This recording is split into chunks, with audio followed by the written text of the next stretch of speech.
All right, guys, this is the second half of Unit 3, Lesson 3. You guys are going to want to keep updating your notes. There's some notes in there, and I'm including a new handout for you guys in this particular lesson as well to include in your notebook. I think it's already in there if I'm not mistaken, though. But anyway, just going to finish this lesson up. You're not going to be required to submit any new notes for this one, just because there's not much that you'll need to submit. But definitely watch it and make whatever additions to your notes that need to be made. Okay, so let's go ahead and get started. So we were talking about continuity. Okay, continuity is a function. A function is continuous if it's not broken anywhere. Okay, so here's a few examples of broken functions, and we talked about how in order for a function to be continuous, that is, have no broken spots, every point must be defined, the limit must exist everywhere, and the limit has to equal the value of the function everywhere as well. And then we practice finding places where there are discontinuities and using math to explain why there was a discontinuity there. Okay. So now we're going to, instead of looking at this from the perspective of a graph, we're going to look at it now from the perspective of equations. But to do that, we're going to need to look at the second handout that I provided for you guys today. So let's take a look at that. This sheet might be a little overwhelming to look at, but nonetheless, I'll walk you through it. It might help you out a little bit. So on the left side, I'm going to tell you guys the type of functions that we're looking at. So the first one we're going to look at is the polynomials. Polynomials look like this. Basically, like for instance, 5x cubed minus 9x plus 1 is a polynomial. Okay, we work with those a lot in all kinds of math, right? That includes things like linear function, constant functions, quadratics, cubics, etc. All of those are polynomials. Now, polynomial functions, when you graph them, they're always continuous. They never have any holes, gaps, or jumps in them. They wiggle all over the place, but they don't ever have any gaps or jumps. So the interval where they're continuous is from negative infinity to positive infinity. And another way you could say that is they're continuous everywhere. And there are no parts of discontinuity, no points of discontinuity. Talk about exponential functions now. Exponential functions, their equations look like this. It's where the x is in the power spot. When you graph them, they generally have a look that looks something like that. They usually have some kind of a horizontal asymptote down here at the bottom. But notice that there's no, now horizontal asymptotes are okay. It's vertical asymptotes that are a problem for continuity. But as you guys can see, I could put my pencil over here and just trace, and I never have to lift it up as I go to the right. I just keep going. So like polynomials, they're continuous everywhere with no discontinuity. Okay. Now, when we get to rational functions, which you can also think of as quotients, in other words, fractions, we do start getting some discontinuities. Okay, so rational functions very often, they can have holes, but they very often have vertical asymptotes. And so you will end up having some discontinuities with these. So as you can see, the graph goes like this, but then I got to pick up my pencil and start over here to make the rest of the graph because there was this vertical asymptote. Anything that makes the denominator equal 0 is a place where there's either going to be a hole or a vertical asymptote. Okay, so let's see.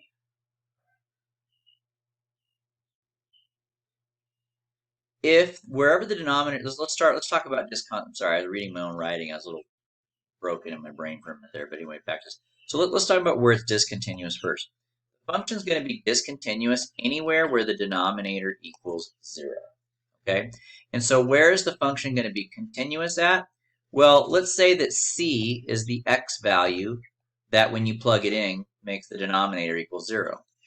Then this would be your interval. So of continuity. So for instance, if I gave you guys this function here, x minus 2, what value of x will make the bottom equal 0? Well, the answer is 2, right? So we have a discontinuity at x equals 2, but it's continuous everywhere else. So anything from negative infinity up to 2, as well as anything from 2 up to infinity. but notice I'm using parentheses, which means that 2 is not included. So basically, this is just a really complicated mathy way of saying it's continuous everywhere except for 2. All right? So that's rational quotients. Now, this should say radical, not radial, so might want to add a little C in there. But anytime you have an even root, like a square root or a fourth root or a fifth root, their shape often just looks like this. And as you can see, there's really no discontinuities here. It's a continuous line. It's never broken. We won't say it's continuous everywhere, though, because with polynomials and exponential functions, it's literally everywhere. It goes from negative infinity to positive infinity. But for radical functions, they actually have a starting point, and then they're infinite after that. And how you can find that starting point is you just take the radicand, and as you guys know, with square roots, the radicand has to be positive, right? So we just let r of x be greater than or equal to 0, and we solve for x. And whatever we get, that tells us the starting point of where it's okay for the function to exist. And that's where it will be continuous. So the function's continuous for all values of x that allow the radicand to come out positive. But there are no points of discontinuity. The graph doesn't even exist behind its starting point, right? So we're not going to call that a point of discontinuity, okay, because it's not a point. That's just the graph doesn't even exist there. But a point of discontinuity is actually one specific location. So radical functions do have a limited range, or I'm sorry, limited domain, so that they are continuous on the domain that they exist on. Radical functions with odd roots, though, actually go both ways forever, and so they're like polynomials. They're continuous everywhere with no discontinuity. Logarithmic functions. Logarithmic functions have vertical asymptotes, and the vertical asymptotes are located where the argument, which I've represented by this function a of x, the vertical asymptotes are located where the argument is equal to 0. So if you want to find out where the function actually starts to exist, you take the argument and you say it has to be greater than 0 because it's got to be positive, and you solve for x. And that'll tell you where the function's continuous at. But once the function started, it never has any holes, gaps, or jumps. There's nothing on this side of the graph, so we're not going to call this vertical asymptote a point of discontinuity. We're just going to call it like the place where the function starts to exist. So sine functions are just little waves, and so are cosine functions. And they're like polynomials. They just exist everywhere. Okay, there's no discontinuities. Now, the other ones, tangent, cosecant, secant, and cotangent, these are what their graphs look like. And as you can see, all 4 of them have vertical asymptotes. And since they're periodic, they just kind of keep going. And they just repeat the same shape over and over and over. That's what trigonometric functions do. They're called periodic functions because they just repeat the same thing over and over different periods. Now, this is a little bit more complicated to understand. But basically, you can find where the vertical asymptote is using this formula. A of x represents what's inside the parentheses. So if you let a of x equal this and solve for x, that will tell you where the vertical asymptotes will be. And those will all be points of discontinuity. If you want to find where it's continuous, it's just going to be everywhere where there are no discontinuities. So it's infinite. It just keeps going. We'll look at some examples of that later today. Same thing applies to all the other ones, but they do have some different formulas. As you can see, tangent and secant have the same formula. Cosecant and cotangent have the same formula, but there's different types there. Another type of function that is really weird in this class that we'll get to a little bit later, just as an extra credit assignment, is something called the greatest integer function, or it's also been known as a step function. But it looks like this, and when you graph it, it looks like a stair step. But basically, you can find all the points of discontinuity anytime the inside of this thing is equal to some integer n. So what do I mean by that? So like, let's say, for instance, that I had 0.5x. Now, what we're going to do is we're going to make it equal an integer. Okay, so we'll take it out of the brackets for now, just follow suit there, and divide both sides by 0.5 when we get x equals 2. And so what that means is that I have a discontinuity x equals 2. Now you might be wondering, where did I get these numbers from? Well, I made this up. I was just calling that my function. But n is an integer, so you could pick any integer you want. I could also pick 2, or I could pick 3, or 4, or 5, or 6, or any of the negative ones also. So basically, if you take your function, which I'm just going to say is 0.5x, and you make it equal any integer you want, and then solve for x, that will tell you a place where there's a discontinuity. It tells you where the stair step stops and goes up to a new spot every time. We'll get to that a little bit later, but for now, I'm just kind of giving you an overview.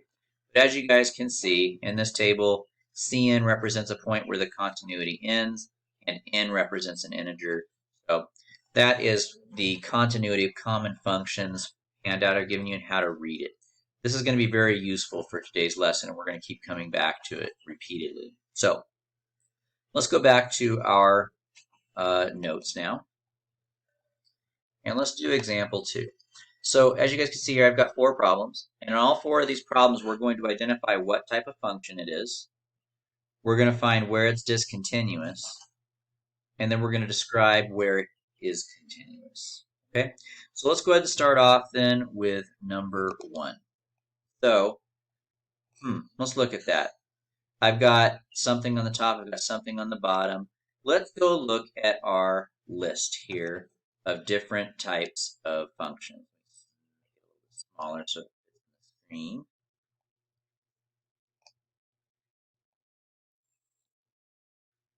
All right, well, what kind of a function is that?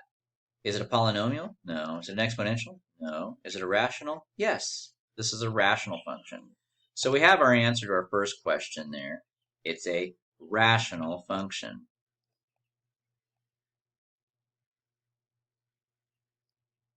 Okay. Next, we want to find out where is it discontinuous. Well, back to the sheet we go. Rational functions are discontinuous when the denominator equals 0. So what I'm going to do then is I'm going to take my denominator, which is x squared minus 9, and I'm going to make it equal 0, and then I'm going to solve for x, and that will tell me where this function is discontinuous at. So first we would add 9 on both sides. Then I would take the square root on both sides. And don't forget, when you take a square root, you always get a plus and a minus answer. So this function actually has 2 discontinuities. It has a discontinuity at 3, and it also has a discontinuity at -3. Now, when you're dealing with rational functions, as we'll talk about a little bit later, those are either going to be wholes or asymptotes. But for now, it doesn't really matter what kind of discontinuity is. The fact is that since these are the values of x that make the denominator equal 0, these are where the discontinuities are. Now we need to describe the intervals of continuity. So how do we do that? Well, let's start at -infinity first. So we're going to start off at -infinity. And then it's going to be continuous until we get to the first discontinuity, which is at -3. So it's continuous from -infinity all the way up to -3, but then it stops. And then after that, we'll pick up where we left off at -3, and we'll keep going until we get to the next discontinuity, which is +3. And then we'll go from 3, and after that, there's no more discontinuities, so we can just put infinity here. Okay, so this was a rational function.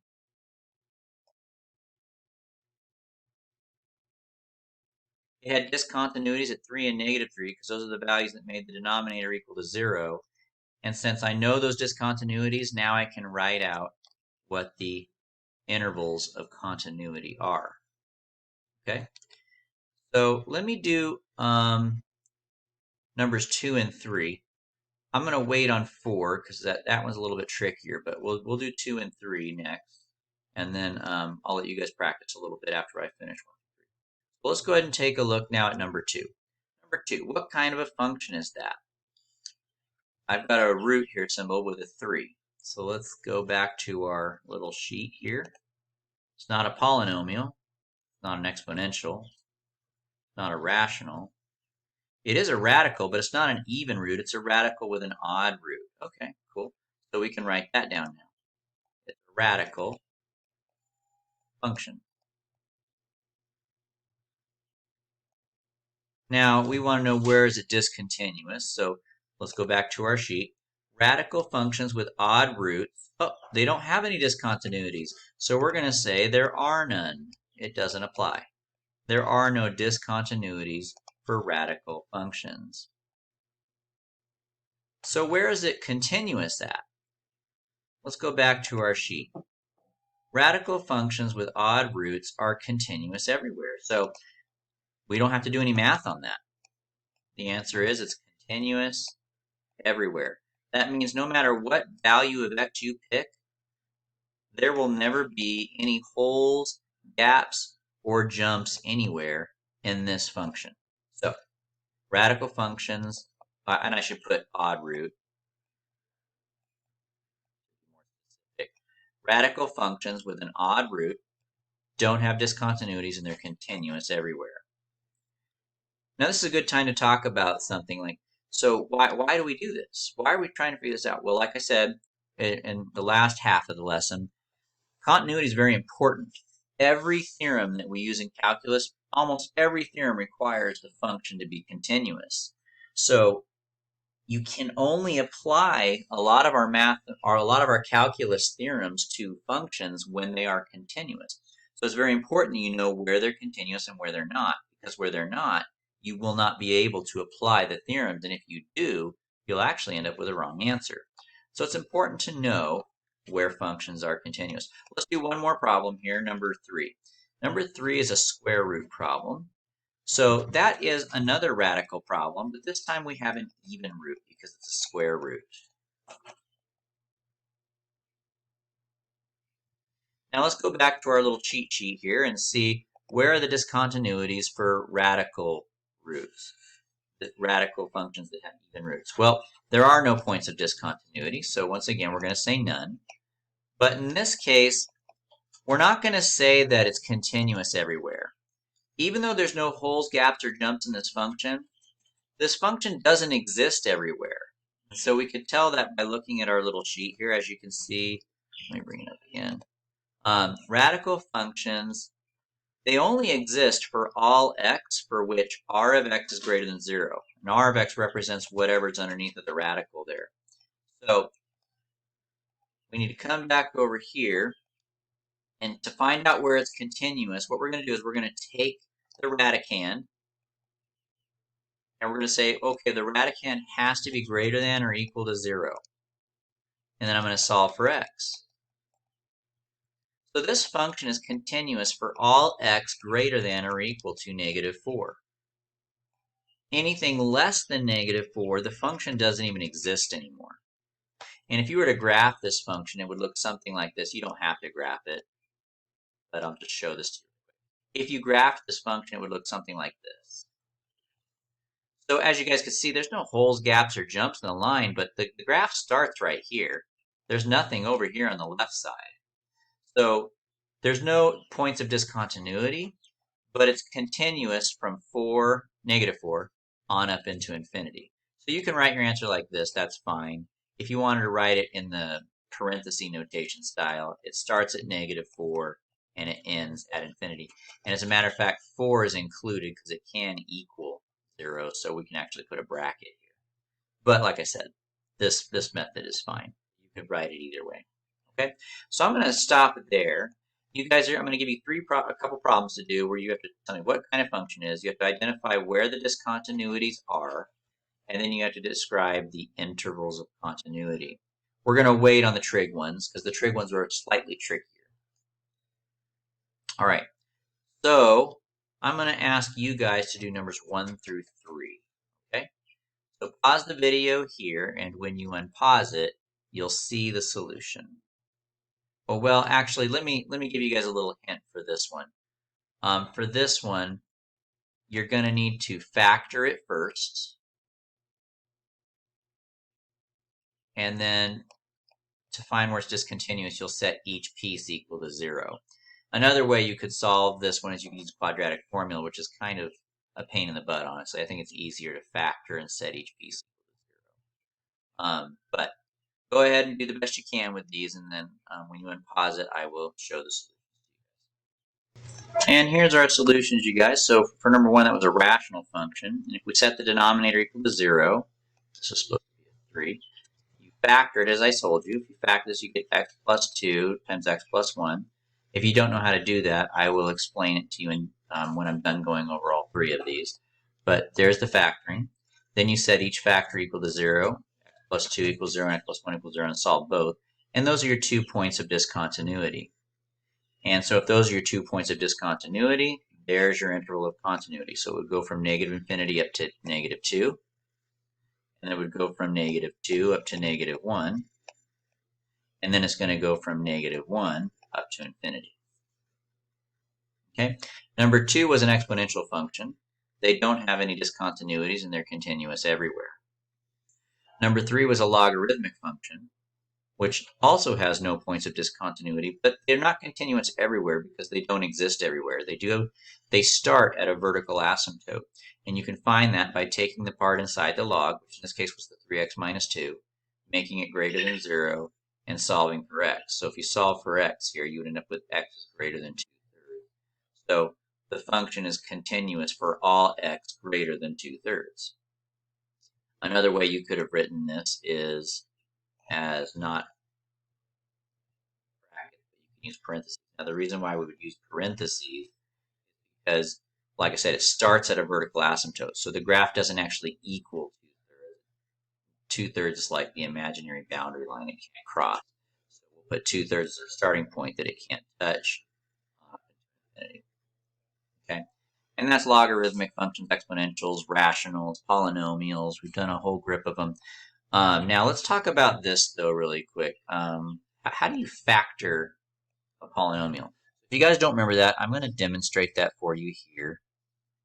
It's something you're definitely going to need to know. It's going to come up repeatedly in here. So this is a little review lesson for you.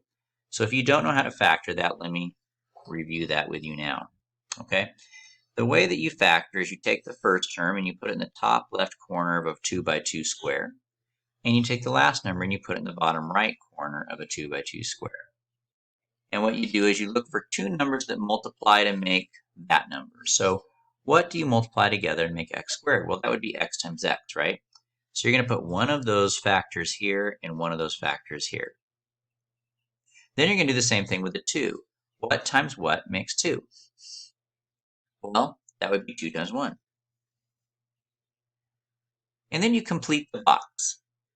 So that means we need to know what these 2 squares are. Those 2 squares can be found by multiplying this number by this number. That gives me 2x, and that's what goes there. And then for this bottom left-hand square, we do x times 1, just like a Punnett square in biology. We get 1x. Now, the last thing you have to do is you have to check your work. And here's how you check your work. You add these together. 1x plus 2x is 3x. If those 2 numbers add up to make the middle number, then you've done it right. Okay? Now, the reason why it's important that you check your work is because sometimes with the numbers that they give you, there's more than one possible way to get these numbers on the outside. And so even though you might get one that works, when you add these up, it doesn't give you the middle number. Well, that means you need to try some different numbers. You know, like, so for instance, let's say I had like a 6 here instead. If I had a 6, well, it could be 2 times 3, right? But it could also be 1 times 6. So if your first pair of numbers don't work, try a different pair of numbers. Sometimes it also helps to switch the numbers around.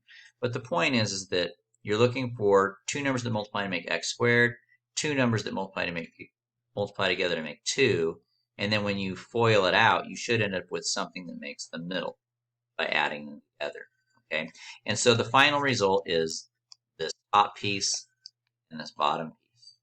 Now, if you want, we still have one more problem to do, but before we get into that, if you want a quick factoring practice problem, I'll make one up here for you. Let me think of a problem real quick. How about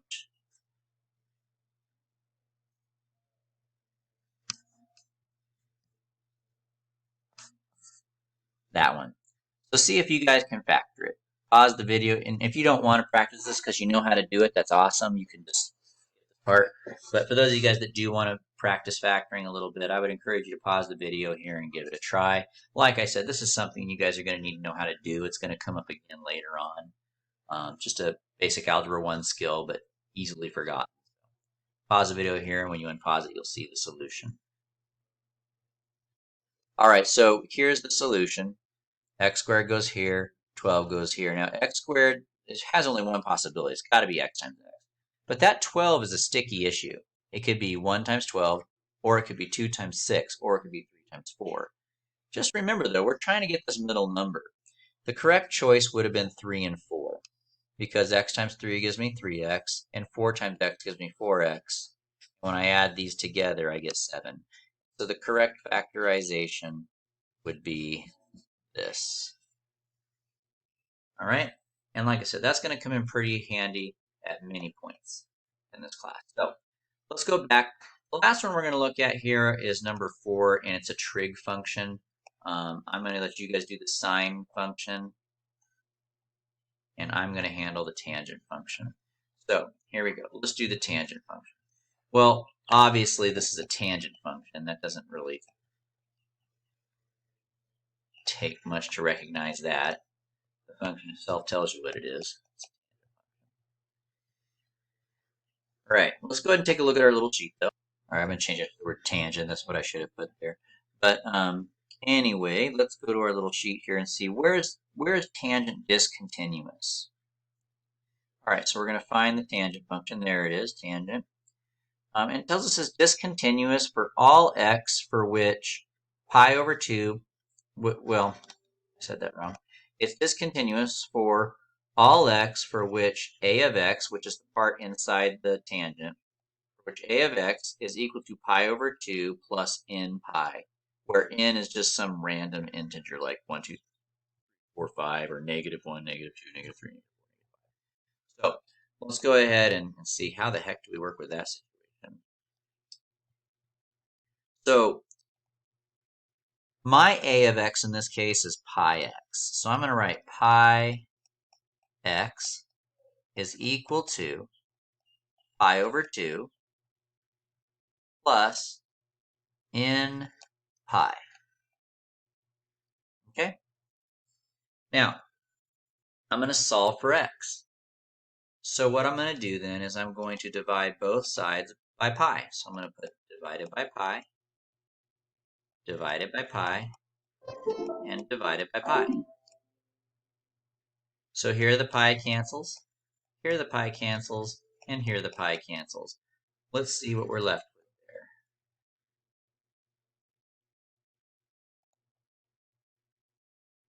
I'm left with x equals 1 over 2 plus n, where n is an integer.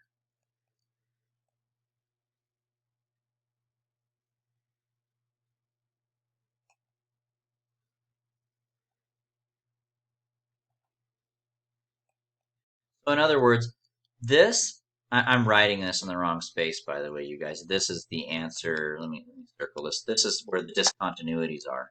Let me circle all that. That goes up here. So there are discontinuities anywhere where you have 1/2 plus an integer. So for instance, you don't have to write this part, but I'll just give you a couple of examples. Pick an integer like 1. Well, what's 1 plus 1/2? Well, that would be 1.5, right? Or how about 2? 2.5. Or if you pick 3 for your n, 3 plus 1/2 is 3.5. So any integer with a 0.5 added to it will be a solution that gives us a discontinuity. How about negatives? Let's say I plug in -1. -1 plus 1/2 is -0.5. How about negative 2? If I plug in negative 2 plus a half is negative 1.5. All of these places are places where the tangent function would have a vertical asymptote, and it would be discontinuous at that point. Now, you don't need to write these as your answer because it's infinite. It never stops going. So we write our answer like this. We say the tangent function has a discontinuity at x equals 1/2 plus n, where n is any integer. And that represents all the possible answers. Okay? So how would we describe the intervals of discontinuity? Well, honestly, I'm not even going to ask you a question like that for these. It's kind of stupid. But I'll do it just for the sake of the notes, and you guys can do it too, just for the heck of it on this one. It's not like I'm going to test you on that, and nobody's going to ask you that. You will be asked to identify the points of discontinuity. You do need to know where those vertical asymptotes would be for the tangent function, but the continuity, not so much. So, for instance, as we've already established, anywhere where there is a integer plus a half for this one. So I put dot dot dot because it means it just keeps going. This pattern repeats for infinity. But I'll just start at negative 1.5 to negative 0.5. It's continuous on that interval. And then from negative 0.5 up to positive 0.5. So I just keep going up by 1 every time. And then from 0.5 to 1.5. And so these are all the places where it's continuous in between each point of discontinuity. So we'll do it this once just to kind of, stretch ourselves a little bit mathematically, but it's not necessary to know how to describe the intervals of continuity for trig functions. But I do want you to know how to find where they're discontinuous. So student practice time. I want you guys to do this one. So pause the video here and see if you can accurately, well, obviously it's a sine function, so that, I'm telling you the answer there. But see if you can accurately identify where it's discontinuous, and also try to describe the intervals of continuity. And when you unpause the video, see the solution. There you go. Sine functions have no discontinuities, so they're continuous everywhere. All right? And that's it, guys. That's the end of that second half of lesson 3.3. You do have a new homework assignment, even though you didn't really have much new notes to turn in, and therefore you're not turning in the notes. As far as the homework goes, though, you do need to do the new homework assignment for this and turn that in, okay? And we'll see you guys next time for the next lesson.